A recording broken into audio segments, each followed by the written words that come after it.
இப்போ டிஎன்பிஎஸ்சியில் வந்து பார்த்திங்கன்னா டிஎன்பிஎஸ்சி குரூப் 4 சிலபஸை குரூப் 2 சிலபஸை மாற்றிருக்காங்க. அதில் வந்து என்ன சொல்கிறாங்கன்னா தமிழ் எலிஜிபிலிட்டி ஸ்கோரிங் பேப்பராக வச்சுருக்காங்க. இப்போ நமக்கு குரூப் 4ல் ஸ்கோரிங் பேப்பராக வச்சுருக்காங்க. தமிழ் எலிஜிபிலிட்டி கம் ஸ்கோரிங் அப்படின்னு வந்திருக்காங்க. ஸோ நம்ம ரீசெண்டாக டிஎன்பிஎஸ்சியில் என்ன கடைசியாக எக்ஸாமில் என்ன கேட்டிருக்காங்கன்னு பார்த்தீங்கன்னா 2024 18 நவம்பரில் த கம்பைன் டெக்னிக்கல் சர்வீஸ் எக்ஸாமினேஷனில் தமிழ் எலிஜிபிலிட்டி கொஷின் வச்சுருக்காங்க. ஸோ இந்த மாதிரி தான் இருக்கும் நமக்கு வந்து டிஎன்பிஎஸ்சி குரூப் 4 எக்ஸாமாக இருக்கட்டும் குரூப் 2வாக இருக்கட்டும் இதை பேஸில் தான் இருக்கும். ஸோ அந்த கொஷினில் எப்படி கேட்டிருக்காங்க அப்படிங்கிறத வாங்க பார்க்கலாம். இப்போ வந்து பார்த்திங்கன்னா இப்போ நம்ம ஃபஸ்ட்டு கொஷின் பார்க்குறோம். ஃபஸ்ட்டு கொஷின் என்ன கேட்டிருக்காங்க, நல்லா கொஷினை வந்து நமக்கு டாப் ஈஸியாக தான் இருக்கும். பட் ஆனால் நமக்கு வந்து கொஷின் நல்லா வாசிக்கணும். ஆங்கில சொல்லுக்கு சரியான தமிழ் சொல் அறிதல் அப்படிங்கிறதான் ஃபஸ்ட்டு கொஷின். ஆப் அப்படிங்கிற சொல்லுக்கு ஆங்கில சொல்லுக்கு சரியான தமிழ் சொல் என்ன அப்படின்னு தான் கொஷினை எப்போவுமே நல்லா வாசிக்கணும். ஏன்னா நம்ம சில்லி மிஸ்டேக் பண்ணிட்டு வந்துடுவோம். ஸோ அதனால் கொஷினை எப்போவுமே நல்லா வாசிக்கணும். ஸோ வந்து ஃபஸ்ட்டு கொஷின் ஆப்னா அதோட வந்து தமிழ் சொல் என்ன அப்படின்னு கேட்குறாங்க. செயலி அப்படிங்கிறது தான் அதுக்கான கரெக்ட் ஆன்சர். ஸோ மற்ற ஆப்ஷனையும் பார்க்கலாம். இப்போ தேடுபொறி, தேடுறதுனா என்னது, சர்ச் பண்ணுறது. அப்போ சர்ச் இன்ஜின் அப்படின்னு சொல்லலாமா. அதே மாதிரி புலனம் அப்படின்னா வாட்ஸ்அப், புலனம் அப்படின்னா வாட்ஸ்அப், புலனம் அப்படிங்கிறது வாட்ஸ்அப். அடுத்து வந்து வலஞ்சுழி அப்படின்னா வந்து கிளாக் வைஸ் அப்படிங்கிறது வலஞ்சுழி. அதே ஆன்டி கிளாக் வைஸ் அப்படிங்கிறது என்னது, இடஞ்சுழி. அப்போ வலஞ்சுழினா கிளாக் வைஸ் அப்படிங்கிறது. அடுத்தது பார்த்திங்கன்னா முதல்ல கொஷின் நல்லா வாசிக்கணும். அதான் ரொம்ப ரொம்ப இம்பார்ட்டன்ட். ஆங்கில சொல்லுக்கு சரியான தமிழ் சொல் தான் கேட்டிருக்காங்க. இப்போ டச் ஸ்க்ரீன் அப்படிங்கிறது என்ற ஆங்கில சொல்லுக்கு சரியான தமிழ் சொல் கேட்குறாங்க. ஓகேவா. ஸோ இதுக்கான ஆன்சர் வந்து டச் ஸ்க்ரீன். டச் பண்ணுறதுன்னா என்னது, தொடுறது. அப்போ தொடுதிரை அப்படிங்கிறது தான் இதுக்கான ஆன்சர். ஓகேவா. ஸோ மற்றது என்னன்னு பார்த்தோம்னா இப்போ குரல் தேடல். குரல் அப்படிங்கிறது நம்ம என்ன சொல்லலாம், வாய்ஸ்ன்னு சொல்லலாமா. அப்போ வாய்ஸை வந்து சர்ச் பண்ணுறது தான் குரல் தேடல். தேடு பொறி அப்படின்னா இப்போ தான் நம்ம தேடு பொறினா என்னன்னு பார்த்தோம். இங்கே பார்த்தீங்கன்னா முதல்ல பார்த்துருப்போம். தேடு பொறினா சர்ச் இன்ஜின் அப்படின்னு சொல்லி பார்த்தோம். அதே தான் இங்கே கேட்டிருக்காங்க, சர்ச் இன்ஜின். புலனம் அப்படின்னா இப்போ தான் முன்னாடி பார்த்தோம் வாட்ஸ்அப், அதுதான் இங்கே கொடுத்துருக்காங்க. ஓகேவா. ஸோ அடுத்த கொஷின் போனீங்கன்னா இப்போ வந்து பார்த்தோன்னா ஆங்கில சொல்லுக்கு சரியான தமிழ் சொல்லு தான் கேட்டிருக்காங்க. வாட்ஸ்அப் அப்படிங்கிறதுக்கான இப்போ என்ற ஆங்கில சொல்லுக்கு சரியான தமிழ் சொல் கேட்டிருக்காங்க. இப்போ நான் ஏன் வந்து ஒவ்வொரு கொஷினையும் வந்து நல்லா வந்து வாசித்து சொல்கிறேன்னா நம்ம வந்து சில்லி மிஸ்டேக் பண்ணிடக்கூடாது. அதனால தான் மெயினாக. ஸோ ஃபஸ்ட்டு கொஷின் பார்த்தீங்கன்னா வாட்ஸ்அப்புக்கான மீனிங் கேட்டிருக்காங்க. ஸோ வந்து புலனம் நம்ம ஆல்ரெடி மேலே இருக்க 2 கொஷின்லையுமே பார்த்துட்டோம். அதனால் புலனம் அப்படின்னு சொல்கிறாங்க. இப்போ தேடுபொறி இப்போ தான் நம்ம பார்த்தோம். தேடுபொறினா சர்ச் இன்ஜின், தேடுறதுனா சர்ச் பண்ணுறது. So search engine. வலஞ்சுழினா இப்போ தான் பார்த்தோம் கிளாக் வைஸ். செயலி அப்படிங்கிறது இப்போ தான் பார்த்தோம் ஆப். ஸோ இந்த மாதிரி கொஷின்ஸ் தான் கேட்பாங்க. ஆனால் இது ஸ்கோரிங்காக வர்றதுனால கொஞ்சம் வந்து கொஞ்சம் ஒரு ஒரு ஒரு கொஞ்சம் ஒரு படி கொஞ்சம் அதிகமாக கொஞ்சம் டிஃபிகல்ட்டி வந்து அதிகமாக இருக்கலாம். ஸோ அடுத்த கொஷின் 4th கொஷின் பார்த்தோம்னா விடை வகையை கண்டறிக அப்படின்னு சொல்லி கேட்டிருக்காங்க. இப்போ இதில் வந்து இப்பக்கத்தில் உள்ளது அப்படின்னு சொல்கிறாங்க. இப்பக்கத்தில் அப்படின்னு சொல்லி நம்ம வந்து சுட்டி சொல்கிறோம், சுட்டி காட்டுறோம். ஸோ அதனால் இது சுட்டு விடை அப்படின்னு சொல்கிறாங்க. இப்போ ஏவல் விடைனா இப்போ ஏவல் விடை அப்படின்னா பார்த்தோன்னா நீயே செய் அப்படின்னு சொல்கிறது. மறை விடைனா அதை வந்து மறைத்து சொல்கிறது. அப்புறம் நேர் விடைனா இப்போ ஒன்று சொன்னாங்கன்னா அதுக்கு நேராக ஆமாம் இல்லை அப்படின்னு சொல்லி நேராக சொல்கிறது. இந்த மாதிரி தான் இருக்கும். ஓகேவா. ஸோ அடுத்த கொஷின் பார்த்தோம்னா இப்போ இந்தது என்னென்னா விடை வகையை தெரிவு செய்க. இதுவும் விடை வகையை தெரிவு செய்க தான். ஜெயகாந்தன் சிறுகதைகள் இருக்கிறதா, ஜெயகாந்தனோட சிறுகதைகள் இருக்கிறதா அப்படின்னு நம்ம யாருக்கிட்ட கேட்குறாங்கன்னா என்று நூலகரிடம் வினாவும் போது சுஜாதாவின் சிறுகதைகள் இருக்கிறது என்று நூலகர் கூறுவது இது என்ன வகையான விடை அப்படின்னு கேட்குறாங்க. நம்ம ஒரு புக்கு கேட்குறோம், அவங்க ஒரு புக்கு சொல்கிறாங்க. அப்படிங்கிறப்ப ரெண்டுமே புக்கை தான் சொல்கிறாங்க. அப்போ வந்து என்னது இனமொழி விடை அப்படின்னு சொல்லலாமா. இனமாக அதுக்கு இனமாக தானே சொல்கிறாங்க. ஒரு புக்குக்கு இனமாக இன்னொரு புக்கை சொல்கிறாங்க. அப்போ இது இனமொழி விடை அப்படின்னு அப்படின்னு சொல்கிறாங்க. ஏவல் விடைனா நீ ஏசை, இந்த மாதிரி ஒரு ஏவி சொல்கிறதுலாம் ஏவல். நேர் விடைனா அதுக்கு நேராக அவங்க என்ன சொல்கிறாங்களோ அதுக்கு நேராக விடை சொல்கிறது. உருவது கூறல், உற்றது உரைத்தல் அப்படின்னா உருவது கூறல்னால் இப்போ இனிமேல் நடக்க போகிறத சொல்கிறது தான் உருவது கூறல். உற்றது உரைத்தல்னா ஏற்கனவே இந்த மாதிரி நடந்திருக்கு அப்படின்னு சொல்கிறது தான் உற்றது உரைத்தல் அப்படின்னு சொல்லுவாங்க. ஸோ இதெல்லாம் நான் ஒரு டீப்பாக வந்து ஒவ்வொரு கொஷினுக்குள்ளே அந்த ஆப்ஷன்ஸ் வந்து 4 இருக்குன்னா அந்த 4க்கு ஏன் நம்ம அது போடலை அப்படிங்கிறதுக்கான ரீசனையும் சொன்னேன்னா உங்களுக்கு கொஞ்சம் நல்லா கிளாரிஃபை ஆகும். அடுத்து வந்து பார்த்தீங்கன்னா நல்லா பாருங்கள், இந்த கொஷினை பாருங்கள், இது கன்ஃபியூஸ் ஆகிடக்கூடாது. அலுவல் சார்ந்த சொற்கள் அப்படின்னு சொல்லியிருக்காங்க. இப்போ சரியான இணையை தேர்வு செய்க. இப்போ எபிகிராஃபி அப்படிங்கிறது கல்வெட்டியல் கரெக்டு தான். ஆனால் அதே மாதிரி கேவ் டெம்பிள் அப்படிங்கிறது குடைவரை கோயில், அதுவும் கரெக்டு தான்.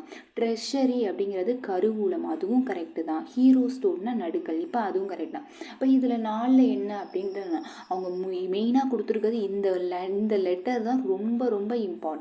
அலுவல் சார்ந்த சொற்கள் அப்படிங்கிறப்ப அலுவலகத்தில் தானே ட்ரெஷரி கருவூலம் இருக்கும், அதனால் இதை தான் கொடுக்கணும். ஸோ இதில் வந்து நீங்கள் கன்ஃபியூஸ் பண்ணிடக்கூடாது. எல்லாமே கரெக்டு, சரி தப்பாக கொடுத்துட்டாங்க போல் அப்படின்னு நினச்சிடக்கூடாது.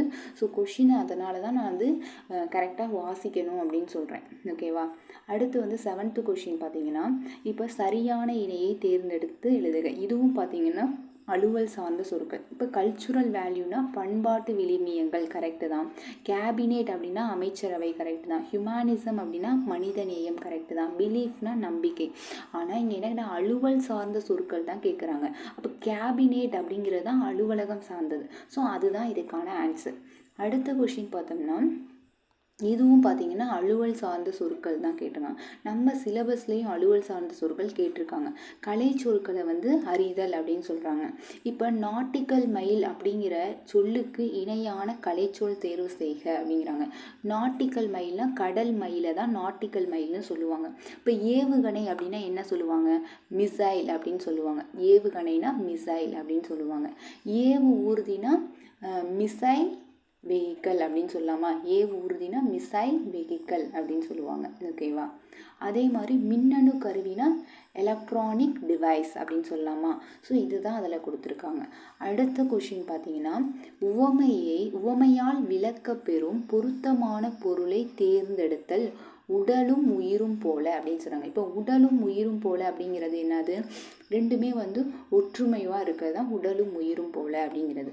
இப்போ நல்லா பார்த்துக்கோங்க, பரந்த புகழ் அதுக்கு ஏற்றது கிடையாது, எதிர்பாராத நிகழ்வும் கிடையாது.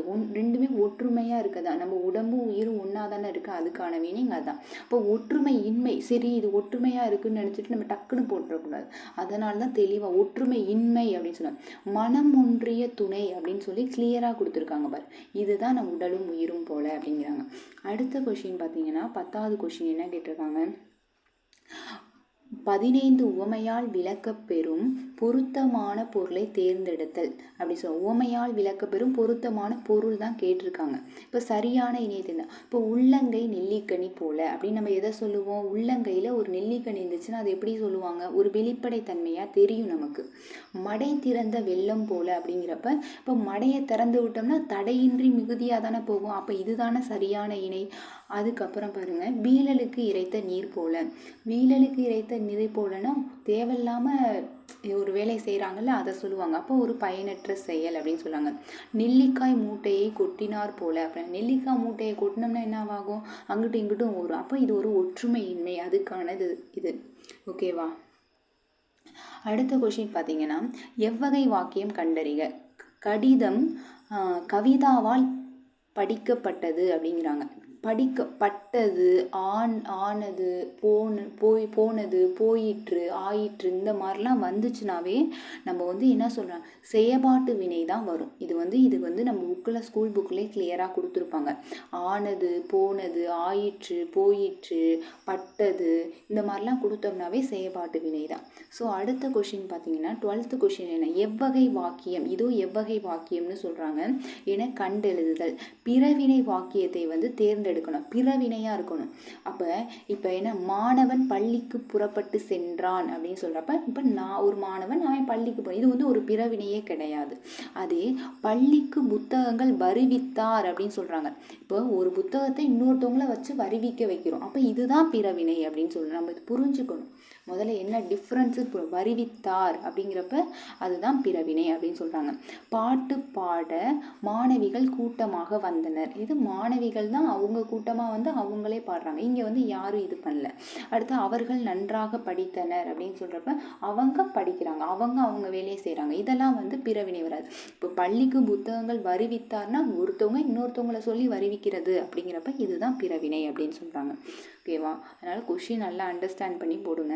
அடுத்த கொஷின் பார்த்தீங்கன்னா தன்வினை வாக்கியம். இப்போ என்ன கேட்குறாங்க, தன்வினை வாக்கியத்தை தேர்ந்தெடுக்கணும்னு சொல்கிறாங்க. தன்வினை வாக்கியம் அப்படிங்கிறப்ப இது வந்து பார்த்தோன்னா அவன் திருந்தினான் அப்படிங்கிறதான் தன்வினை. அவன் திருத்தினான் அப்படின்னா அவனை திருத்தினான், இன்னொருத்தவன் அவன் திருத்தினான், அப்போ அது பிறவினை. இப்போ திருந்தினான் அப்படிங்கிறப்ப இது என்னன்னு வரும்னா தன்வினையில் தான் வரும். ஓகேவா? அடுத்த கொஷின் பார்த்தீங்கன்னா விடைக்கேற்ற வினா அமைக்க அப்படின்னு சொல்கிறாங்க. இந்த கொஷின் பாருங்களே, பொழுது அப்படிங்கிறப்ப பெரும்பொழுதும் கொடுத்துருக்காங்க, சிறும்பொழுதும் கொடுத்துருக்காங்க. ஏன்னா இரு வகைப்படும் இந்த மாதிரி ஒரு ஆன்சரை கொடுத்துட்டாங்க. இப்போ இதுக்கான வினா எப்படி அமைக்கலாம்? அப்போ பொழுது எத்தனை வகைப்படும்? 2 வகைப்படும். அது என்ன? பெரும்பொழுது சிறும்பொழுது அப்படிங்கிற. ஓகேவா? இதை தான் கொடுத்துருக்காங்க. ஏன்னா இரு வகைப்படும் அப்படின்னு சொல்லி கொடுத்துருக்காங்க. ஓகேவா? அதுதான் பொருத்தமானது. அடுத்த கொஷின் பார்த்தீங்கன்னா விடைக்கேற்ற வினாவை தேர்ந்தெடுத்தல் அப்படிங்கிறாங்க. இப்போ நமது வீட்டிற்கு வந்தவரை உபசரிக்கும் முறையை நாட்டுப்புற பாடல் கூறுகிறது அப்படின்னு சொல்கிறாங்க. இப்போ இதில் பார்த்தீங்கன்னா நமது வீட்டிற்கு வந்தவரை உபசரிக்கும் முறையை நாட்டுப்புற பாடல் தான் கூறுகிறது. அப்போ இதுக்கான கொஷின் எப்படி கேட்கலாம்? நமது வீட்டிற்கு வந்தவரை உபசரிக்கும் முறையை எந்த பாடல் அப்படின்னா கேட்குறப்ப நாட்டுப்புற பாடல். அதுக்கான ஆன்சராக இங்கே பொருந்தி இருக்கணும். அப்போ தான் அது கரெக்டான விடைக்கேற்ற வினா. எந்த பாடல் கூறுகிறது அப்படின்னா நாட்டுப்புற பாடல் கூறுகிறது அப்படின்னு சொல்கிற மாதிரி பொருந்தி இருக்கணும். அடுத்து இதுவும் விடைக்கேற்ற வினா தான். காணும் பொங்கல் அன்று உற்றார் உறவினர் மற்றும் நண்பர்கள் வீட்டிற்கு சென்று அவர்களை கண்டு மகிழ்வர் அப்படின்னு சொல்கிறாங்க. இப்போ இதில் வந்து பார்த்தோன்னா இப்போ கண்டு மகிழ்வர் அப்படிங்கிறது தான் இங்கே கொஷினாக வந்திருக்கு. காணும் பொங்கல் அன்று உற்றார் உறவினர் மற்றும் நண்பர்கள் வீட்டிற்கு சென்று என்ன செய்வர்? கண்டு மகிழ்வர். இதுதான் ஆன்சர். அப்போ அந்த விடாவுக்கு ஏற்ற மாதிரி விடை பொருந்தி இருந்தால் தான் கரெக்டான ஆன்சர். அடுத்த கொஷின் பாருங்கள். இரு வினைகளை பொருள் வேறுபாடு அறிதல் அப்படின்னு சொல்கிறாங்க. ரெண்டுமே வினை. களைதல் இது ரெண்டும் தான் வினை. அதுக்கான மீனிங் அப்படின்னு பார்த்தீங்கன்னா களைத்தல் அப்படின்னா வந்து நான் கூகுளில் சர்ச் பண்ணி பார்த்தேன். அதே மாதிரி தமிழ் அகராதி புக் இருக்கும்ல, அந்த புக்கில் சர்ச் பண்ணி பார்த்தப்ப களைத்தல் அப்படின்னா மீனிங் ஓட்டுதல், பிரித்தல், அழித்தல், குலைத்தல், இது எல்லாமே அதுக்கான மீனிங் தான். இந்த களைதல்னா ரொம்ப களைப்பாக இருக்குப்பா அப்படின்னு சொல்லுவோம்ல, அப்போ வந்து சோர்வாக இருக்குப்பா அப்படின்னு சொல்லுவோம்ல, சோர்தல் அப்படிங்கிறது தான் இதுக்கான மீனிங். ஸோ இது நல்லா இது வந்து நல்லா படித்து புரிஞ்சு தான் போட முடியும். ஓகேவா? ஏன்னா ஒட்டுதல், களைத்தல், இது களைத்தலுக்கு எல்லாமே மீனிங் வரும். களைத்தல்னால் நீங்கள் களைப்பாக இருக்குது அப்படின்னு யோசித்து பார்க்கணும். இது களைத்தல் அப்படிங்கிறது தான், இது சோறுதல் அப்படிங்கிறது தான் அதுக்கான ஆன்சர். அடுத்த கொஸ்டின் பார்த்தோன்னா இரு வினைகளோட பொருள் வேறுபாடு அறிதல். பணித்து, பணிந்து அப்படின்னு சொல்கிறாங்க. இப்போ தலைவர் தொண்டர்களை பணிந்தார் அப்படின்னு சொல்கிறப்ப தலைவர் வந்து தொண்டருக்கு பணிந்து இருக்க மாட்டாங்க. ஓகேவா? அப்போ இது தப்புன்னு நமக்கு கிளியராக தெரிஞ்சிச்சு. இப்போ தலைவர் தொண்டர்களை வேலை செய்ய பணித்தார். ஒரு வேலை செய்ய பணித்து, வேலை செய்ய சொல்கிறது பணித்தார். தொண்டர்களுக்காக தானே பணித்திருக்காங்க. தொண்டர்கள் என்ன பண்ணாங்க? தலைவருக்கு பணிந்தனர் அப்படின்னு சொன்னாங்க. அப்போ தொண்டர்கள் தானே தலைவருக்கு பணிந்து நடப்பாங்க. அப்படிங்கிறப்ப இதுதானே கரெக்டு. ஸோ அதனால் கொஞ்சம் நல்லா வந்து எடுத்த உடனே டக்குன்னு ஆன்சர் பண்ணணும் அப்படின்னு நினைக்காதீங்க. கரெக்டாக எது மேட்ச் ஆகுதோ அப்படிங்கிறத பார்த்து ஆன்சர் பண்ணணும். ரொம்ப ரொம்ப கேர்ஃபுல்லாக ஆன்சர் பண்ணணும். அடுத்து சொற்களை ஒழுங்குபடுத்தி சொற்றொடர் ஆக்குதல் அப்படின்னு சொல்கிறாங்க. இப்போ இன்றைய சூழலில் கவசங்கள் இல்லை, வெப்பத்தை தாங்கும் அளவுக்கு, இந்த மாதிரிலாம் ஒரு சென்டென்ஸ் வந்து ஃபுல்ஃபில் ஆகாது. ஒரு சொற்றொடர்னா தொடக்கம் இருக்கணும், முடிவு இருக்கணும், கரெக்டாக இருக்கணும். இப்போ பாருங்கள், இந்த சென்டென்ஸ் பாருங்கள். வெப்பத்தை தாங்கும் அளவுக்கு இன்றைய சூழலில் கவசங்கள் இல்லை அப்படிங்கிறது தான் இதுக்கான கரெக்டான ஆன்சர். ஓகேவா? அடுத்து வாசித்து பார்த்து பொறுமையாக ஆன்சர் பண்ணணும். அடுத்து சொற்களை ஒழுங்குபடுத்தி சொற்றொடர் ஆக்குதல். மொழி பெயர்ப்பை கல்வியாக ஆக்குவதன் மூலம் அனைத்துலக அறிவையும் நாம் எளிதாக பெற முடியும். இது ஒரு கம்ப்ளீட் சென்டென்ஸாக இருக்குது. ஸோ இந்த மாதிரி இருக்க சென்டென்ஸ் தான் நம்ம கரெக்டுன்னு போகணும். மொழிபெயர்ப்பை கல்வியாக ஆக்குவதன் மூலம் அனைத்துலக அறிவை நாம் எளிதாக பெற முடியும் அப்படிங்கிறது ஒரு கம்ப்ளீட் சென்டென்ஸ். அடுத்து அகர வரிசைப்படி சொற்களை சீர் செய்க அப்படின்னு சொல்கிறாங்க. இப்போ பா, பா, பி, பி அப்படின்னு சொல்லி இப்படி கரெக்டாக வந்திருக்கு பாருங்கள். அப்போ இதுதானே கரெக்டாக இருக்கும், அதுதான் நல்லா பார்க்கணும். பட்டு, பாட்டு, பிட்டு, பீர்க்கம் அப்படிங்கிறதான் கரெக்டான அகர விசைப்படி அப்படின்னு சொல்கிறாங்க. ஓகேவா? ஸோ இதுக்கு நான் எப்படி சொல்கிறேன்னா, இப்பு ப்ளஸ் ஆ, ஓகேவா? அதே மாதிரி இப்பு ப்ளஸ் ஆ, அதே மாதிரி இப்பு ப்ளஸ் இ, அதுக்கப்புறம் இப்பு ப்ளஸ் இ, இப்படி இருக்கா? ஸோ இதில் பாருங்கள், இது வந்து ஆ முதல்ல வரணும், அடுத்து ஆ வரணும், அடுத்து ஈ வரணும், அடுத்து ஈ வரணும். ஏன்னா இந்த மாதிரி பார்த்து நீங்கள் கரெக்டாக போட்டால் தான் உங்களுக்கு கரெக்டாக வரும். ஓகேவா? ஸோ அதனால் இதை நல்லா பார்த்துக்கோங்க. அடுத்தது இங்கே பாருங்கள், அடுத்த அகர வரிசைப்படி கொடுத்துருக்காங்க. என்ன சொன்னால், புலி, பூனை, பெட்டி, பேரன் அப்படிங்கிறதான் கரெக்டு. நீங்கள் வந்து போட்டு பார்க்கணும். இப்போ ப்ளஸ் புலிக்கு என்னது, இப்போ ப்ளஸ் ஊ, பூ அப்படின்னு தான் வரும். அதே மாதிரி இப்போ ப்ளஸ் ஊ அப்படின்னா பூ அப்படின்னு தானே வரும். அதே மாதிரி இப்பு ப்ளஸ் பேனா என்னது, ஏ. அதே இப்பு ப்ளஸ் ஏ அப்படின்னா பேரன் அப்படின்னு தானே வரும்.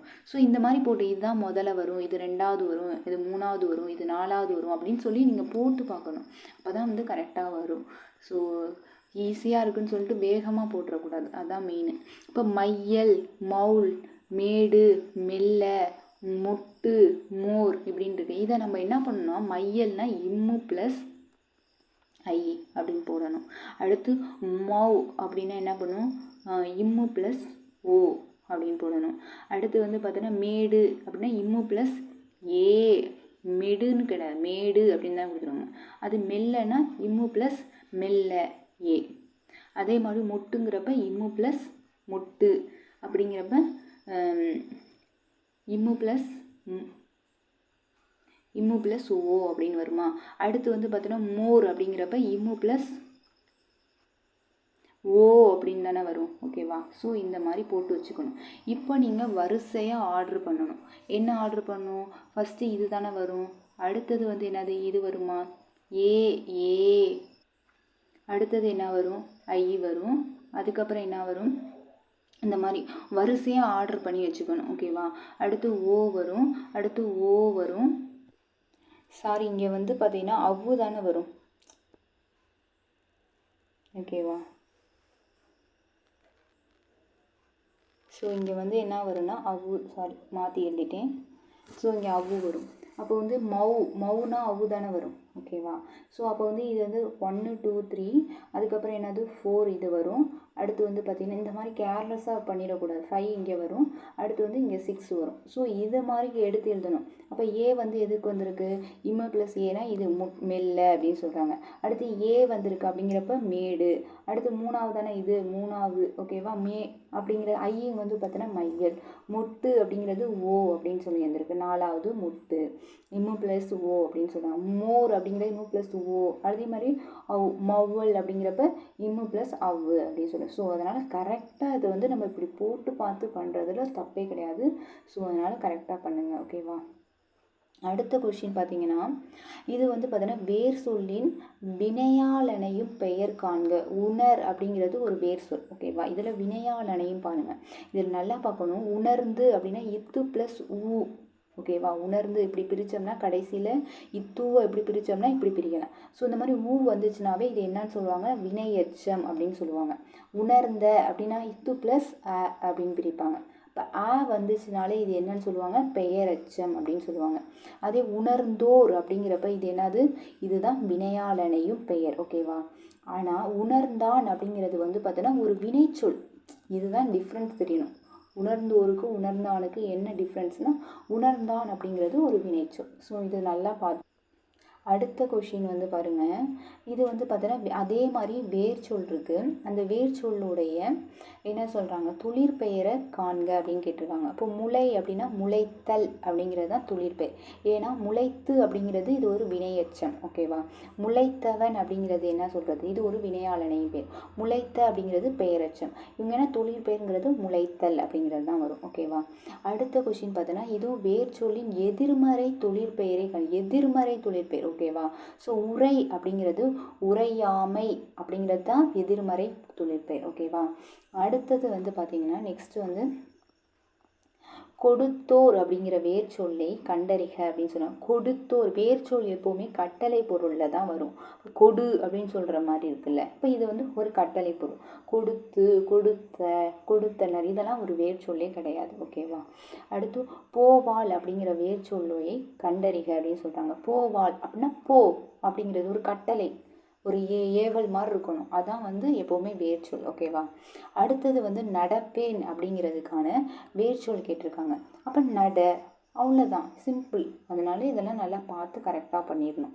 அடுத்து வந்து சொல்லுதல் அப்படிங்கிறது என்பதன் தவறான பொருளை தேர்ந்தெடுத்தல். இப்போ நான் ஒன்று சொல்கிறேன் அப்படின்னா வந்து செப்புதல் அப்படின்னு சொல்லலாம், அதே மாதிரி இயம்புதல் அப்படின்னு சொல்லலாம், அதே மாதிரி விளம்புதல் அப்படின்னு கூட சொல்லலாம், கூறல் அப்படின்னு கூட சொல்லலாம். ஆனால் துய்த்தல் அப்படிங்கிறது இது கிடையாது. இவங்க தவறானது தான் கேட்டிருக்காங்க. நீங்கள் வந்து கரெக்டானது சொல்லுதல் அப்படின்னு செப்புதல்னு வேகமாக போட்டுறக்கூடாது. தவறானது, அது கொஸ்டின் நல்லா பார்த்து தவறானது துய்த்தல் அப்படின்னு சொல்லி போடணும். ஓகேவா. அடுத்து வந்து ஒரு பொருள் தரும் பல சொற்கள் அப்படின்னு இது எல்லாமே சிலபஸில் உள்ள டாபிக் தான். ஓகேவா. எப்படி கேட்டிருக்காங்கங்கிறத நல்லா பார்க்கணும். இப்போ மாதங்கம் அப்படிங்கிறதும் வாரணம், களிறு இது எல்லாமே எதை குறிக்கும் அப்படின்னு பார்த்தீங்கன்னா யானையை தான் குறிக்கும். இது எல்லாமே யானையை குறிக்கும். மாதங்கம், வாரணம், களிறு இதெல்லாம் ஸ்கூல் புக்கில் இருக்குது. ஸோ அதை நல்லா மனப்பாடம் பண்ணிக்கணும், அவ்வளோதான். ஓகேவா. அடுத்தது வந்து பார்த்தீங்கன்னா ஒளி மற்றும் பொருள் வேறுபாடு அறிந்து சரியான சொல்லை தேர்ந்தெடு. இப்போ தோட்டத்தில் மேயுது வெள்ளை பசு அப்படின்னு தான் சொல்லுவோம். இப்போ இந்த வெள்ளைங்கிறது வேர்டிங்ஸ் வந்து மாற்றி பண்ணியிருக்காங்க. பட் ஆனால் வெள்ளைக்கு நமக்கு தெரியுமில்ல, இதை நார்மலாகவே நம்ம தமிழ் மீடியம் ஸ்டூடெண்ட்ஸ்க்கு கொஞ்சம் நல்லா தெரியும். அதனால் இது கரெக்டாக பண்ணிடுங்க. அடுத்தது வந்து பார்த்திங்கன்னா இது வந்து பார்த்திங்கன்னா ஒளி மற்றும் பொருள் வேறுபாடு அறிந்து சரியான சொல்லை தேர்ந்தெடு அப்படின்னு கேட்டிருக்காங்க. இப்போ வீட்டுக்கு வெள்ளை அடித்தான் அப்படிங்கிறது தான் இது கரெக்டான மீனிங். ஸோ வெள்ளை அப்படிங்கிறதுக்கு இதெல்லாம் வந்து என்ன சொல்கிறது, மிஸ்டேக் இல்லாமல் கரெக்டாக பண்ணிடுங்க. ஓகேவா. அடுத்தது பார்த்திங்கன்னா ஆங்கில சொல்லுக்கு நேரான தமிழ் சொல்லை கண்டறி. இப்போ லிட்ரேச்சர் அப்படிங்கிறது என்ன சொல்லுவோம், இலக்கியம் அப்படின்னு சொல்லுவோம். ஸோ இந்த மாதிரி ஈஸியாக இருக்கும். ஸோ நல்லா பண்ணுங்கள். ஓகேவா. அடுத்தது வந்து பார்த்தீங்கன்னா ஆங்கில சொல்லுக்கு நேரான தமிழ் சொல் தான் கேட்குறேன். அப்போ காஸ்மிக் ரேஸ் அப்படிங்கிறாங்க.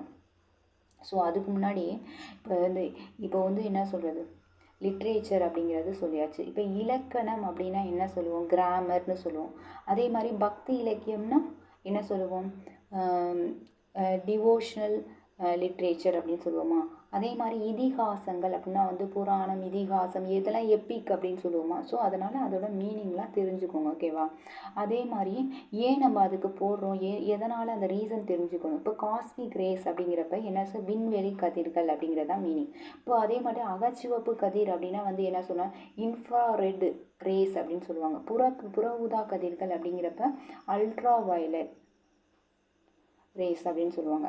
அதே வந்து பார்த்தோன்னா இதுவே வந்து பார்த்தோன்னா இப்போ உயிரி தொழில்நுட்பம்னா பயோடெக்னாலஜி. ஸோ மற்றதுக்கான ரீசனே தெரிஞ்சுக்கணும், ஏன் அதெல்லாம் தப்பு, இது ஏன் கரெக்டு அப்படிங்கிறது. இப்போ ஆங்கில சொல்லுக்கு நேரான தமிழ் சொல். இப்போ கம்யூனிசம் அப்படிங்கிறது என்னன்னு சொல்கிறேன், இந்த ஆங்கில சொல்லுக்கு நேரான தமிழ் சொல். இப்போ கம்யூனிசம் அப்படிங்கிறப்ப வந்து பார்த்தோன்னா பொது உடைமை அப்படிங்கிறது தான் கம்யூனிசத்துக்கான மீனிங். தானியாங்கி அப்படின்னா பார்த்தோன்னா ஆர்டிஃபிஷியல் இன்டெலிஜென்ஸு தானியாங்கி அப்படின்னு சொல்லுவாங்க. அதே மாதிரி பார்த்தோன்னா இது கடமை அப்படின்னா என்ன சொல்லுவாங்கன்னா டியூட்டி அப்படிங்கிறது தான் கடமை. அதுவே பார்த்தோன்னா ஒப்புரவு நெறி அப்படிங்கிறப்ப இது மியூச்சுவலாக ஹெல்ப் பண்ணிக்கிறது அந்த மாதிரி மீனிங்கில் வரும். ஓகேவா. அடுத்து வந்து பிழை திருத்தம். இப்போ சந்தி பிழையற்ற வாக்கியத்தை கண்டறிக. இப்போ காலத்தை ஆராய்ந்து, நல்லா பார்த்துக்கோங்க, காலத்தை ஆராய்ந்து இங்கே வராது, எந்த ஒரு சந்தி எழுத்தும் வராது. ஓகேவா. அதே மாதிரி ஆராய்ந்து இங்கே வராது. அறிந்து கொண்டால், நல்லா பார்த்துக்கோங்க, இங்கே நீங்கள் நினைக்கலாம் இக்கு வருமே அப்படின்னு நினைக்கலாம், வராது. எப்போவுமே கச தப இந்த எழுத்து தூக்கு முன்னாடி இருந்துச்சுன்னா மட்டும்தான் இங்கே இணை எழுத்து சந்தி வரும், இல்லாட்டினா வரவே வராது. ஓகேவா.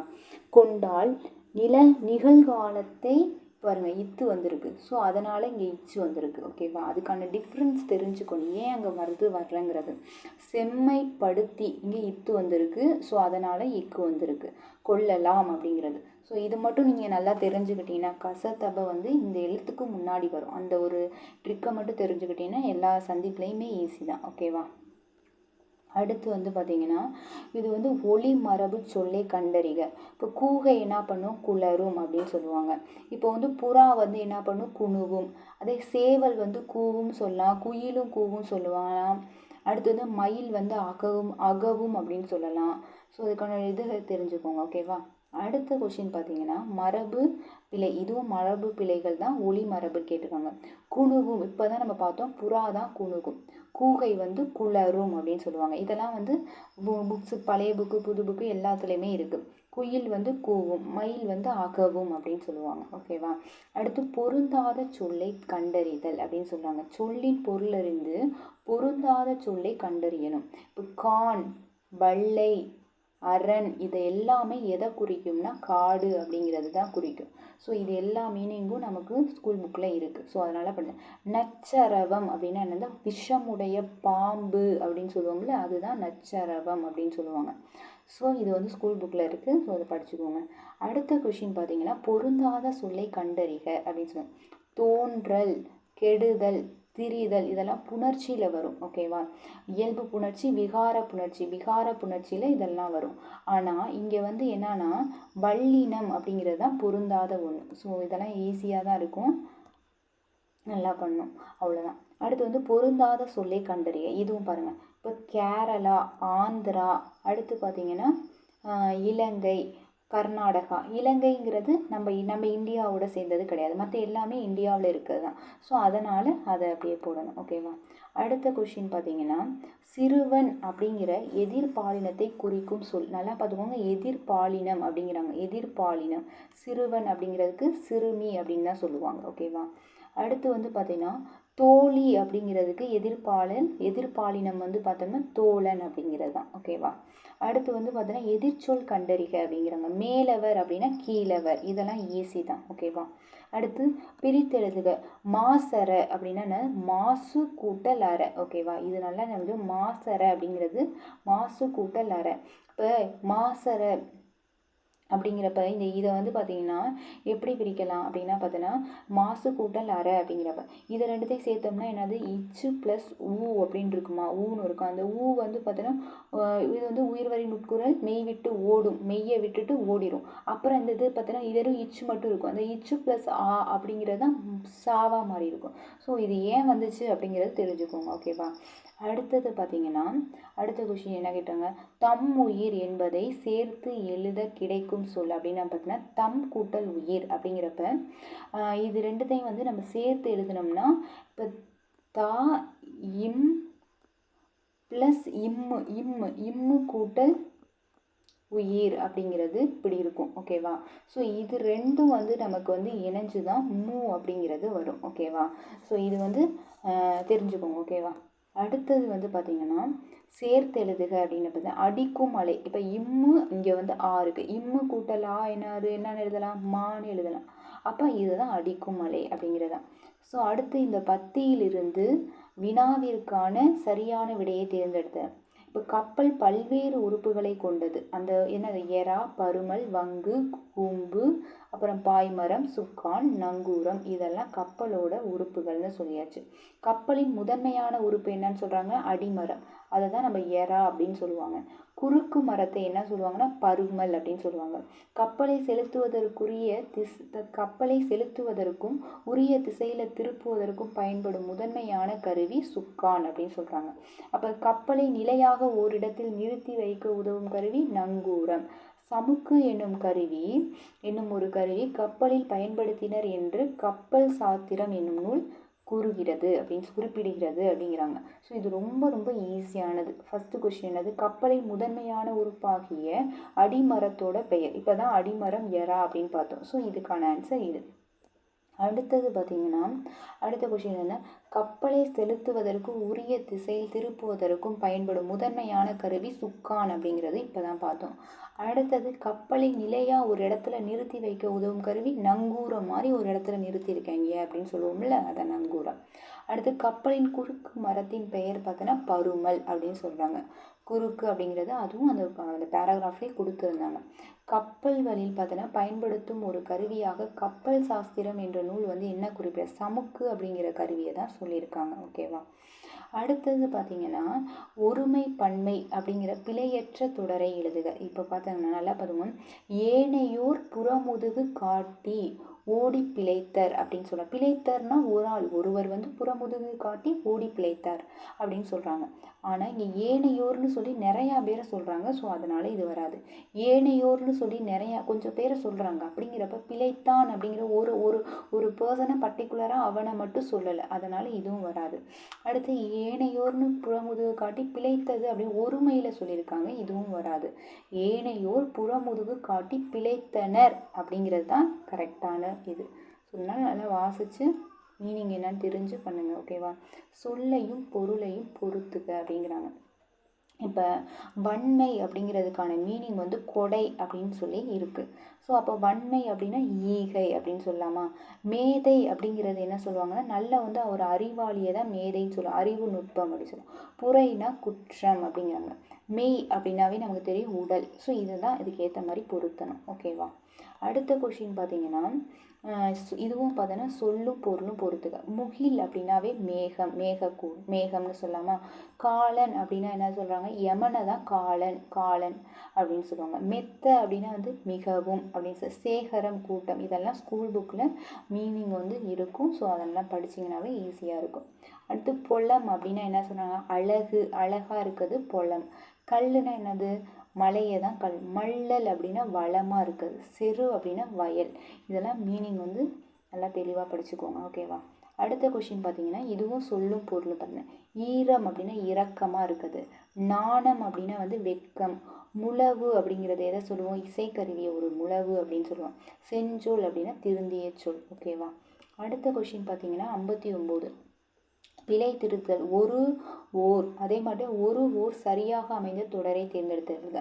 நல்லா பார்த்துக்கோங்க. ஓர் அப்படிங்கிற எழுத்து வந்து எங்கெல்லாம் வரும்னா ஆ ஆ இ ஈ உ ஊ ஔ இந்த எழுத்து வரைக்கும் இந்த எழுத்து ஃபுல்லாக உயிரெழுத்துக்களில் ஓர் அப்படின்னு தான் வரும். ஒருங்கிறது காஞாச்சால வரும். அப்போ நல்லா பார்த்துக்கோங்க. இது வந்து பக்கத்தில் வந்து பார்த்தீங்கன்னா ஈ வந்திருக்கு. அப்போ இங்கே ஓர் அப்படின்னு வந்திருக்கணும். அதனால இது தப்பு. பகல் அப்படின்னு வந்திருக்கு. இது கரெக்ட். ஓகேவா? அதே மாதிரி ஓர் அப்படிங்கிறது பார்த்தீங்கன்னா ஓர் வந்து இங்கே என்னது? ஆனாவனா அப்படிங்கிறது உயிரெழுத்து இருந்தால் தான் போட முடியும். ஓகேவா? ஸோ அதனால் இது தப்பு. அதனால் இந்த சென்டென்ஸ் தப்பு. அடுத்த சென்டென்ஸ் பார்த்தோன்னா இது கரெக்டாக இருக்குது. இது வந்து காஞாச்சாலை எப்போவுமே என்ன ஒரு வரும். இது தப்பாக இருக்குது. ஸோ அப்போ இந்த சென்டென்ஸ் தப்பு. ஓகேவா? அடுத்தது பார்த்தீங்கன்னா இது வந்து பார்த்தீங்கன்னா நான் சொன்னேன் உயிரெழுத்து வந்தாச்சுன்னா ஓர் அப்படின்னு தான் வரும். அப்போ இது தப்பாக இருக்குது. ஸோ அதனால் இந்த சென்டென்ஸ் தப்பு. இது பாருங்கள், ஈ அப்படிங்கிற உயிரெழுத்தில் ஓர் தான் வந்திருக்கு. கரெக்டு. அதே ஒரு அப்படிங்கிறது காஞாச்சா முதல் இடத்துல வந்திருக்கு. ஒரு அப்படிங்கிறது 4 அப்படிங்கிற முதல் இடத்துல வந்திருக்கு. ஸோ இதுதான் கரெக்ட். ஓகேவா? அடுத்தது வந்து பார்த்தீங்கன்னா அடுத்த கொஷின். ஓகேவா? அடுத்த கொஷின் பார்த்தீங்கன்னா பிழை திருத்துதல். இப்போ ஓர் இதுவும் அதே மாதிரி தான். இப்போ ஓர் அப்படிங்கிறப்ப காஞாச்சா வந்திருக்கு. ஸோ அதனால் ஓர் வந்திருக்கு. அதே மாதிரி ஒரு குளம் இதுவும் வந்து பார்த்தோன்னா சரி மாற்றி சொல்லிட்டேன் பாருங்கள். இது ஆனா வந்திருக்கு. இது ஓர் வந்திருக்கு. இது கரெக்டு.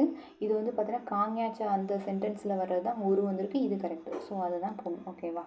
அடுத்தது வந்து பார்த்தீங்கன்னா 61 பிழை திருத்துதல் அப்படின்னு சொல்கிறாங்க. சரியான பதிலை தேர்ந்தெடு அப்படின்னு சொல்கிறாங்க. இப்போ தான் பார்த்தோம் ஓர் அப்படிங்கிறது தான் நமக்கு வந்து என்னது அங்கே வந்து ஆனா வந்திருக்கு. ஸோ அப்படிங்கிறப்ப ஓர் அப்படிங்கிறது தான் கரெக்டு. இது ஏன் தப்புன்னா இங்கே வந்து ஆனா வரல. அதனால் இது தப்பு. இங்கே ஏன் தப்புன்னா காஞாச்சா அந்த சென்டென்ஸில் என்னாச்சு வரணும், இங்கேயும் வரல. அதுவும் தப்பு. மெய்யெழுத்து வரணும், அவ்வளோதான். இங்கே ஒரு வந்திருக்கு. ஆனால் இங்கே வந்து மெய்யெழுத்து வரல, உயிரெழுத்து வந்திருக்கு. அப்போ இதுவும் தப்பு. ஸோ இதுதான் கரெக்டு. ஓகேவா? எதனால் அவங்க அப்படி போட்டிருக்காங்கிறது கிளியராக தெரிஞ்சுக்கணும். சரியான தொடரை தேர்ந்தெடுத்து எழுதுக. இப்போ வந்து ஒரு தொடர் இருக்குது. அது சரியான தொடரான்னு கேட்குறேன். அணி என்னும் சொல்லுக்கு அழகு என்பது பொருள் அப்படிங்கிறாங்க. ஸோ இது வந்து கரெக்டாக பொருந்திருக்கு. பொருள் என்னும் சொல்லுக்கு அழகு அணி அப்படிங்கிறது இதெல்லாம் தப்பு. நீங்கள் வாசித்து பார்த்தாலே தெரியும். அதனால் இது நல்லா வாசித்து பார்த்து தெரியுங்க. அடுத்த கொஷின் பார்த்தீங்கன்னா சரியான தொடர் தான். இப்போ இதை ஒவ்வொரு சென்டென்ஸையும் நீங்கள் ரீட் பண்ணி பார்த்தீங்கன்னா எது கரெக்டாக ஃபஸ்ட்லேருந்து கரெக்டாக இனிஷியல்லேருந்து அதே மாதிரி எண்டு வரைக்கும் கரெக்டாக இருக்கான்னு பார்க்கணும். தமிழர்களின் பண்பாட்டு கூறுகளில் விருந்தோம்பல் முதன்மையானதாகும். கரெக்டு. அடுத்தது சரியான தொடர். இதனால் இவன் முடிக்கும் என்றாய்ந்து அதனை அவன்கண் விடல் அப்படிங்கிறதெல்லாம் இதான் திருக்குறளில் சொல்லியிருப்பாங்க. அந்த மீனிங்கில் கொடுத்துருப்பாங்க. ஸோ இது வந்து நம்ம ஜஸ்ட் ரீட் பண்ணி பார்த்தாவே இது ஆன்சர் கரெக்டாக போட்டுடலாம். ஓகேவா? அடுத்து ஒருமை பன்மை பிழையற்ற தொடர் எது அப்படின்னு கேட்டிருக்காங்க. இதுவும் ரொம்ப ரொம்ப இம்பார்ட்டன்ட். இது அது இந்த மாதிரிலாம் வந்துச்சுனாவே எப்போவுமே அன்று அந்த மாதிரி தான் வரும். இவை அவை இவைகள் அவைகள் அப்படின்னு வந்துச்சுனாவே என்ன பண்ண அல்ல அப்படின்னு தான் வரும். ஓகேவா? இது அது அதே மாதிரி இவன் அவன் அப்படின்னு வந்துச்சுன்னா அல்லன் அப்படின்னு வரும். அதே மாதிரி இவள் அவள் அப்படின்னு வந்துச்சுன்னா அல்லல் அப்படின்னு வரும். ஓகேவா? ஸோ அதனால் இது அது இந்த மாதிரி வந்துச்சுனாவே எப்போவுமே என்ன வரும்? அன்று அப்படின்னு வரும். இவைகள் அவைகள் அப்படின்னு வந்துச்சுனாவே அல்ல. ஓகேவா? ஸோ இதுவும் ஸ்கூல் புக்லலாம் இருக்குது, எக்ஸசைஸ்லாம் நிறையா இருக்குது. ஸோ பாருங்கள். ஓகேவா? அடுத்து வந்து பார்த்தீங்கன்னா பொருத்தமான பொருளை தேர்ந்து. குளவி அப்படின்னு நமக்கு தெரியும். தேன் இந்த மாதிரிலாம் ஒரு பூச்சியெல்லாம் சொல்லுவோம்ல, அதுதான். அப்போ ஒரு வகை பூச்சி அப்படின்னு சொன்னாங்க. குளவினா இது குழந்தை, இது மீனிங் தெரியணும். ஓகேவா? இது ஸ்கூல் புக்கில் மீனிங்லாம் இருக்குது. அடுத்த கொஸ்டின் பார்த்தீங்கன்னா பொருத்தமான பொருளை தெரிவு செய்க. நல்கினான். இப்போ நான் நல்கினேன் அப்படின்னா என்ன? நல்கினால்னா நான் என்ன பண்ண? கொடுத்தாள் அப்படின்னு தானே மீனிங்கு. ஒருத்தர் கொடுக்குறது தானே நல்கினாள் அப்படிங்கிறது. இதெல்லாம் வந்து நல்லா படித்தோம்னாவே புரிஞ்சிடும். அடுத்தது பாருங்கள், பின்வரும் மரபு தொடரை இணையான பொருளோடு பொருத்துக. கண்ணை மூடிக்கொண்டு அப்படின்னு சொன்னாங்க. இப்போ வந்து கண்ணை மூடிக்கொண்டு ஒரு செயலை செய்கிறான் அப்படின்னு சொல்லுவோம்ல. அப்போ அப்படின்னா என்ன மீனிங்கு? ஆராய்ந்தே பாராமல் ஒரு செயலை செய்கிறது தான் கண்ணை மூடிக்கொண்டு அப்படின்னு சொல்லலாம். இப்போ வந்து பார்த்தீங்கன்னா இதுதான் இந்த கண்ணை மூடிக்கொண்டு ஒரு செயலை செஞ்சான் அப்படிங்கிறப்ப ஆராய்ந்து பாராமல் அப்படிங்கிறப்ப. தேடி சொல்லாமல் அப்படின்னு சொல்கிறேன். இதெல்லாம் நமக்கு கரெக்டாக வராதுல்ல. வழி அனுப்புதல் அப்படிலாம் வராது. பார்த்து கொள்ளாதிருத்தல்லாம் வராது. அதுக்கு மரபுக்கு ஏற்ற மாதிரி நம்ம வந்து சொல்லணும். ஓகேவா? பேச்சு வழக்கில் எப்படி இருக்குமோ அதுதான் மரபுக்கு ஏற்ற மாதிரி சொல்கிறது. அடுத்து மித்து. கலை சொல்ல பொறுத்துக. மித்துன்னா என்னது? தொன்மம் அப்படின்னு சொல்லுவாங்க. ஸ்டிக் அப்படிங்கிறது என்ன சொன்னாங்க? அழகியல் அப்படின்னு சொன்னாங்க.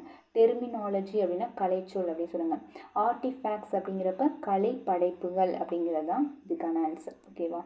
அடுத்த கொஸ்டின் பார்த்தீங்கன்னா கலைச்சொல்லை அறிதல். இப்போ ரெனாய்சன்ஸ் அப்படின்னா வந்து என்ன சொல்கிறோன்னா மறுமலர்ச்சி அப்படிங்கிறது தான் ரெனாய்சன்ஸ் அப்படிங்கிறது தான் அதோட மீனிங்.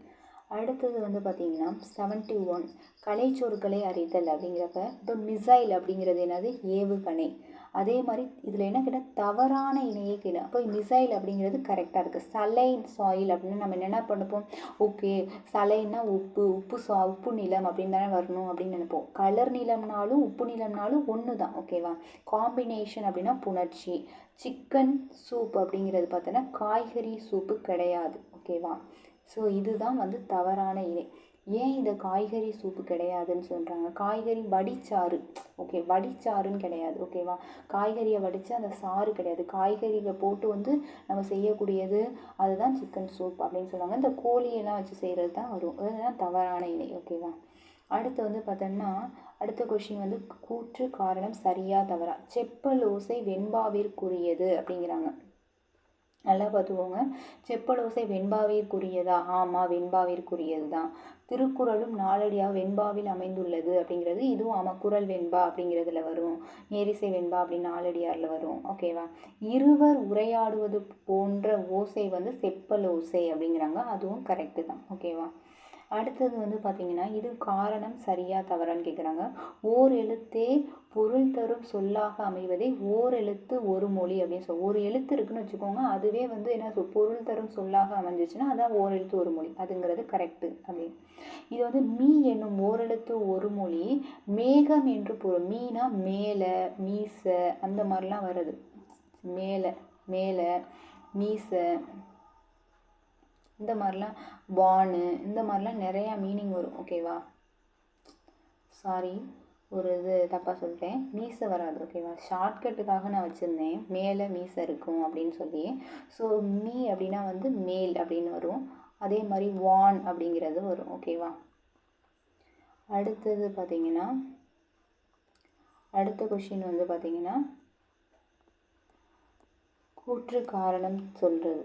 கூற்று என்ன பண்ண சிறு சிறு உறுப்புகளாக பிரிக்கும் வகையில் அமையும் சொற்களை பகுபதங்கள் அப்படிங்கிறாங்க. ஆமாம், பகுபதம்னா பிரித்து இருக்கிறது தான் பகுபதம். பகுபத உறுப்புகள் 6 வகைப்படும். 5 கிடையாது, 6. பகுதி, விகுதி, சந்தி, சாரிய, இடைநிலை அப்படிங்கிற மாதிரி 6 வகைப்படும். ஓகேவா? விகாரமோட 6 வகைப்படும். அடுத்தது வந்து பார்த்திங்கன்னா இது குறில் நெடில் மாற்றமறிந்து பொருள் வேறுபாடு சரியானதை கண்டறிக. இப்போ சுடு அப்படின்னா வந்து சுடுதல் அப்படிங்கிறது. சூடுனா தீக்காயம் அப்படிங்கிறது தான் கரெக்டு அப்படின்னு சொல்கிறாங்க. ஓகேவா? அடுத்தது வந்து பார்த்தீங்கன்னா குறில் நெடில் வேறுபாடு அறிந்து பொருள் காரணத்தை சொல்கிறாங்க. தொடு அப்படின்னா வந்து ஒன்று தொடுறது, அப்போ தொட்டு பார்க்குறது, அப்போ ஓகேவா. இப்போ தொடுதல், இப்போ இதுவும் கரெக்டு. ஆனால் தோடு அப்படின்னா நம்ம காதில் போடுற தோடு, ஸோ இது அணிகலன், அதனால தான் அது கரெக்டு, ஓகேவா. அடுத்து வந்து பார்த்தீங்கன்னா இரு பொருள் தருக அப்படின்னா அணினா என்னது, அணி என்ற சொல்லுக்கு அழகுன்னு தெரியும், அணிகலன் ரெண்டுமே கரெக்டு அதனால். அடுத்து வந்து இருபொருள் திங்கள் அப்படின்னா பார்த்தோன்னா மாதத்தை திங்கள்னு சொல்லுவோம், சந்திரனையும் திங்கள்னு சொல்லுவோம். அடுத்து வந்து தாரணி அப்படின்னா என்னது, தாரணினா என்ன சொல்கிறோன்னா இந்த தரணி தாரணி இதெல்லாம் சொல்லுவோம்ல, இது வந்து பார்த்தீங்கன்னா வையம் உலகம் அப்படின்னு சொல்கிறாங்களே அதுதான் சொல்கிறாங்க. அடுத்து வந்து பார்த்தோன்னா பொருத்தமான காலம் அமைத்தல். அப்துல் கலாம் அவர்கள் இந்தியாவில் உயரிய விருதான பாரத ரத்னா விருது பெற்றவர் அப்படின்னு சொல்கிறாங்க. இங்கே நமக்கு வந்து எப்படி காலத்தை நம்ம பார்க்கணுன்னா பெற்றவர் அப்படின்னு பார்த்தோன்னா இதை நம்ம பிரித்து பார்க்கணும், இரு அப்படின்றது வரும், ஓகேவா. அப்போ இத்து இட்டு இரு அதே மாதிரி இன்னு இப்படி இந்த எழுத்து வந்துச்சுனாவே நம்ம இந்த பகுபத உறுப்பிலக்கணம் மாதிரி பிரிக்கணும். பிரித்தோம்னா நமக்கு இது ஒரு இறந்த காலம். இந்த நாலில் என்னாச்சும் ஒன்று வந்துச்சுனாவே அது இறந்த காலம் தான், ஓகேவா. அடுத்த கொஷின் பார்த்தீங்கன்னா அடைப்புக்குள் உள்ள சொல்லை தகுந்த இடத்தில் சேர்க்க அப்படின்னா கொதி, எது கொதிக்கும், சோறு கொதி வந்தது அப்படின்னு தானே சொல்லுவோம், அதுதான் அது கொடுத்துருக்காங்க, ஓகேவா. நார்மலாக ரீட் பண்ணாவே தெரிஞ்சிடும். சரியான இணைப்பு சொல்லை தேர்ந்தெடு. எலிவலை ஆனாலும் தனிவலை வேண்டும் அப்படிங்கிறது தான் இது கரெக்டாக.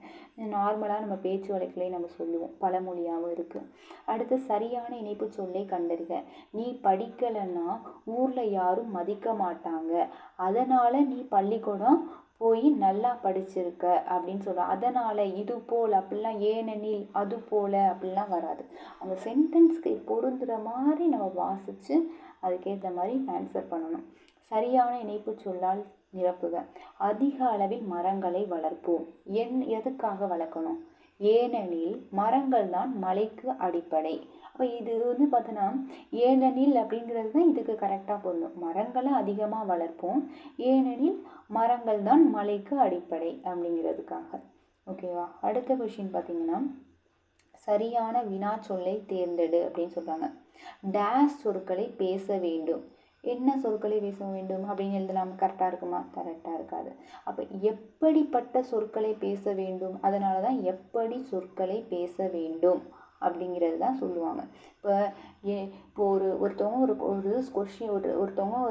டீச்சர் வந்து ஒரு ஸ்டூடெண்ட்ஸ் கிட்ட பேசுகிறப்ப நீங்கள் எப்படி ஸ்டூடெண்ட்ஸ் வந்து நீங்கள் எப்படி பேசணும் அப்படிங்கிறதுக்கு எப்படி சொல்லுவாங்க, எப்படி சொற்களை பேச வேண்டும் அப்படின்னு தான் சொல்லுவாங்க. ஸோ அதுக்கேற்ற மாதிரி பொருந்து தான் பார்க்கணும், ஓகேவா. அடுத்து சரியான வினா சொல்லை தேர்ந்தெடு. கண்டிப்பாக வழிவிட வேண்டிய வாகனங்கள் யாவை அப்படின்னு இருக்கும். கண்டிப்பாக வழிவிட வேண்டிய வாகனங்கள் யாவை, எது அப்படிலாம் வராது, ஓகேவா. இப்போ நான் கண்டிப்பாக வழிவிட வேண்டிய வாகனங்கள் எது அப்படின்னு ஒரு வாகனத்தை மட்டும் நம்ம சொல்ல. இப்போது யாவை அப்படிங்கிறப்ப நம்ம என்ன சொல்கிறது, இவையெல்லாம் நம்ம வந்து கண்டிப்பாக வழிவிடணும் அப்படிங்கிறத மீனிங்காக அப்படி சொல்கிறாங்க, ஓகேவா. அதே மாதிரி அடுத்த கொஸ்டின் பார்த்தோன்னா சரியான வினா சொல்லை தேர்ந்தெடு. மனிதனின் மனம் கலங்க காரணமாக அமைவது யாது அப்படின்னு சொல்லலாம். இப்போ மனிதனின் மனம் எவை அப்படின்லாம் சொன்னேன். இப்போ மனிதனுடைய மனம் கலங்க காரணமாக அமைவது யாது, என்னென்ன அப்படிங்கிற மாதிரி சொல்லலாமா. என்னென்ன அப்படின்னு வரும், என்னன்னு வராது, ஓகேவா. அந்த மாதிரி சொன்னான். அப்போ மனிதனோட மனம் கலங்க காரணமாக அமைவது யாது அப்படிங்கிற மாதிரி கொஷின் கேட்கணும். ஸோ இதெல்லாம் நம்ம சில்லி மிஸ்டேக் எதுவும் விட்டுருவோம், அதனால் கொஞ்சம் கேர்ஃபுல்லாக தான் அதை வந்து ஹேண்டில் பண்ணணும். அடுத்து வந்து பார்த்திங்கன்னா பொருத்தமான காலம் அமைத்தல். சரியான காலத்தை தேர்ந்தெடு. இப்போ இந்த கொஷின் பாருங்களே, சரியானது கேட்டிருக்காங்க, ஓகேவா. இப்போ அங்கு வருவீர், அதே மாதிரி இவ்வு இந்த மாதிரிலாம் வந்துச்சுனாவே நம்ம எதிர்காலம் தான், ஓகேவா. அதே வந்து பார்த்தோன்னா எதிர்காலம், இது இத்து வந்துச்சுனாவே நான் சொல்லியிருக்கேன் இறந்த காலம்னு சொல்லுவாங்க. இது பார்த்திங்கன்னா இது இவ்வு வந்திருக்கு, இவ்வு வந்தாலே அது எதிர்காலம், அது தப்பாக இருக்குது, அதனால் இதுவும் தப்பு இதுவும் தப்பு. இங்கே பார்த்து நிகழ்காலம்னா கிறு கின்று ஆனின்று, கிறு கின்று ஆனின்று அப்படின்னு வந்திருக்கணும், ஓகேவா. ஸோ இந்த மாதிரி வந்திருக்கணும். அடுத்தது வந்து பார்த்திங்கன்னா 89 பார்த்தோன்னா பொருத்தமான காலம் அமைத்தல். பார்த்திபனும் பாரதியும் பள்ளியை அடைந்தனர். நல்லா பார்த்துக்கோங்க, இந்த அடைந்தனர் தான் நமக்கு கீவேர்டு. ஸோ இதை பார்த்தீங்கன்னா அப்படிங்கிறது வந்திருக்கு. ஸோ அதனால் இது இறந்த காலம். ஓகேவா. அடுத்து பின்வருவனவற்றுள் பேச்சு வழக்கு அல்லாத தொடரை கண்டறிக அப்படின்னு சொல்கிறாங்க. இப்போ உழவர்கள் வயலில் இறங்குறாங்க, இதெல்லாம் பேச்சு வழக்கு, இதெல்லாம் வராது. இறங்குறாங்க, இதுவும் வராது. இறங்கினார்கள் அப்படிங்கிறத இது பேச்சு வழக்கு அல்லாத அப்படிங்கிறத நல்லா சென்டென்ஸாக நல்லா வாசிக்கணும். அடுத்து பார்த்தீங்கன்னா சொற்கள் இணைத்து புதிய சொல் உருவாக்கல். இப்போ வந்து பாரதிதாசனின் சிறந்த படைப்பு குடும்ப விளக்கு அப்படிங்கிறது. ஸோ அதனால் இதுக்கேற்ற மாதிரி நம்ம ஈக்குவலாக நம்ம பார்க்கணும். அடுத்தது பார்த்தீங்கன்னா பின்வருவனவற்றுள் பேச்சு வழக்கு அல்லாத தொடரை கண்டறிக. இப்போ சரியாக சொன்னாய் அப்படி தான் பேச்சு வழக்கு அல்லாதது. ரைட்டாக சொன்ன, சரியாக சொன்ன, சரியாக சொன்னா அப்படிங்கிற மாதிரி சொல்லுவோம்ல, இதெல்லாம் வராது. ஓகேவா. அடுத்த கொஷின் பார்த்தீங்கன்னா பேச்சு வழக்கு எழுத்து வழக்கு. ஒரு பக்கம் பேச்சு வழக்கு இருக்குது, ஒரு பக்கம் எழுத்து வழக்கு இருக்குது. ஓகேவா. அதில் சரியானதை பார்த்தோன்னா கண்டறிக அப்படின்னு சொல்கிறாங்க. அவன் தலையணையில் படுத்தான் அப்படிங்கிறாங்க. ஓகேவா. பேச்சு வழக்கு எழுத்து வழக்கு, சரியானதை கண்டறிக அப்படின்னு சொல்லுங்க.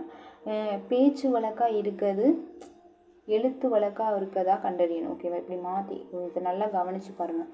தலகாணியில் அப்படிங்கிறாங்க, தலையணையில் அப்படிங்கிறாங்க, இதே மாதிரி தலவாணியில், தலகாயில். நம்ம பேச்சு வழக்கை எழுத்து வழக்காக இருக்கிறத நம்ம கரெக்டாக பார்த்துருந்தோம். தலையணையில் அப்படிங்கிறதான் கரெக்ட். ஓகேவா. அடுத்தது பார்த்தீங்கன்னா பேச்சு வழக்கு எழுத்து வழக்கு கண்டறிக அப்படின்னு சொல்கிறாங்க. சரியானதை கண்டறிங்க. சரியானது பார்க்கணும். இது வந்து இந்த பக்கம் வந்து பேச்சு வழக்கு கொடுத்துருக்காங்க, இந்த பக்கம் எழுத்து வழக்கு. விளக்கு அப்படிங்கிறது பேச்சு வழக்கு. ஆனால் இங்கே எழுத்து வழக்கு என்னது, இந்த துளக்கு விளக்கு இந்த இதெல்லாம் வர இதுதானே கரெக்டாக வரும். ஸோ அதனால் கரெக்டாக பார்த்து போடணும். அடுத்து வந்து சரியான நிறுத்தற்குறி உடைய விடையை கண்டறிக. இப்படியும் நடக்குமா என்ன. இப்போ ஒரு இதை நம்ம பார்த்துட்டு சொல்கிறப்ப, நானும் இன்னொருத்தவங்களும் பேசிக்கிட்டு இருக்கப்ப இப்படியும் நடக்குமா என்ன அப்படின்னு நான் கேட்குறப்ப இந்த ஒரு ஸ்பெசிஃபிக்காக நான் இதை மட்டும் நான் கேட்குறதுனால தான் அங்கே வந்து 2 டபுள் கொட்டேஷன் போடுறாங்க. ஓகேவா. அதனால தெரிஞ்சுக்கும் அது என்னன்னு ஒரு கொஷின் தானே கேட்குறேன். அடுத்து சரியான நிறுத்தற்குறிகளை உடைய விடையை கண்டறிக. யார் நீ என கேட்டான் கணியன் அப்படின்னு சொன்னாங்க. இதுவும் நான் ஸ்பெசிஃபிக்காக யார் நீ அப்படின்னு நான் வந்து ஒரு இதை மட்டும் நான் அழுத்தி சொல்கிறதுனால தான் இந்த கொட்டேஷன் வருது. அதை நல்லா பார்த்துக்கோங்க. ஏன்னா கேட்டான் கணியன். ஓகேவா. அடுத்தது பார்த்தீங்கன்னா நிறுத்தற்குறி அறிதல். இதுவும் பார்த்தா தம்பி கொஞ்சம் குடிக்க தண்ணி கிடைக்குமா அப்படிங்கிறப்ப நம்ம எப்படி சொல்கிறோம், தம்பி கொஞ்சம் குடிக்க தண்ணி கிடைக்குமான்னு நம்ம வந்து கேட்கணும். அந்த ஸ்பெசிஃபிக்காக அவங்கள்ட்ட நம்ம எதை நம்ம காமிக்கிறோம், எதை நம்ம கொடுக்குறோம் அப்படிங்கிறதான் இம்பார்ட்டன்ட். ஓகேவா. அடுத்து வந்து அடுத்த கொஷின் பார்த்தீங்கன்னா ஊர் பெயரின் மருவை எழுதுக அப்படின்னு சொல்ல. மயிலாப்பூர் அப்படிங்கிறப்ப இது மயிலை, இதெல்லாம் மரு நம்ம படிக்கணும்.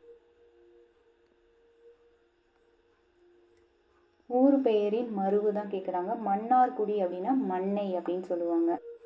அடுத்தது பார்த்தோன்னா இதுவும் ஊர் பெயர். நாகப்பட்டினம் அப்படிங்கிறப்ப என்ன சொல்லுவாங்கன்னா நாகை. இதெல்லாம் நம்ம மக்கப் பண்ணணும். ஓகேவா. தேங்க்யூ.